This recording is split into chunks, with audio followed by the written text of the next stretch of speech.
Waistband high and horizontal and firmly fitted, not moving. Width is adjusted to your baby. Baby comes up onto your chest. Just push the little legs out to the sides a little bit and then bring the back panel up over their back. I have my hands in the elastic there, so then I can bring my shoulder straps up and spread them out.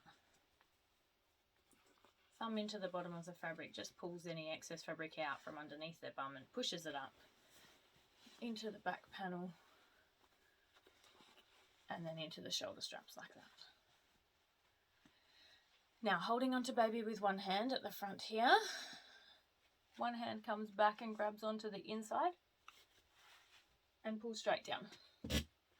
Now I've got full control over the inside part of the fabric around my baby. I can let go with my front hand and I can cross my straps over. If I try to do this nice and low at the level of my bottom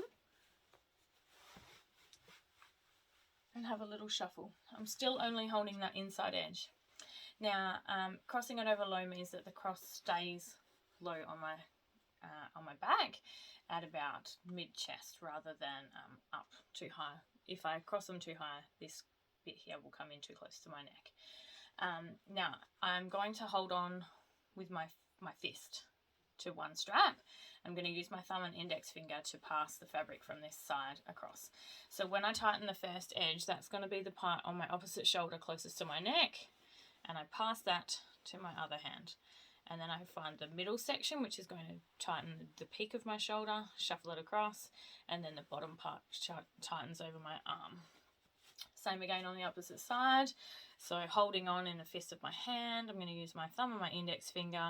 I'm going to pull this section that I'm still holding on with the same grip, just to shuffle, make sure that the inside part of my neck here is nice and firmly supported. And then I do the middle part and pass it to my fingers, and then this one here does the bottom. You need to make sure that the straps are on top of the waistband, that they're not curling underneath the waistband, because if that comes undone while you're wearing, you'll introduce a huge amount of slack into there.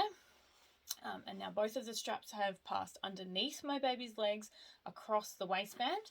I'm going to tie a double knot under baby's bottom here, like so. Nice and firm, double knot, and then a bow over the top to use up the excess length of my fabric, and this way I never end up with a big annoying knot in the middle of my back and I can sit down comfortably. Double knot first before the bow for safety reasons, because the bow can be pulled out undone quite easily. Now you can see that my baby is high and definitely close enough to kiss, but if she's ended up too high, or I'm not happy with how deep the seat is or how much the knees are in an M position above the bottom, I can slide my hands inside the carrier, grab onto baby's bum and thighs. If I lean forward a tiny bit, roll their bum underneath and just lift them into the back panel a little bit more. So there's a tiny bit more fabric underneath the baby's bum there. The fabric comes away from baby's face. There's more under the bum so that that nice little seat sinking down, bum well below the level of the knees in a nice seated squat position. And now baby's not quite so close in my face, but still close enough to kiss, with spine and hips supported, airways are clear, chin is up off the chest, baby's chest, and she is visible and kissable. Have fun.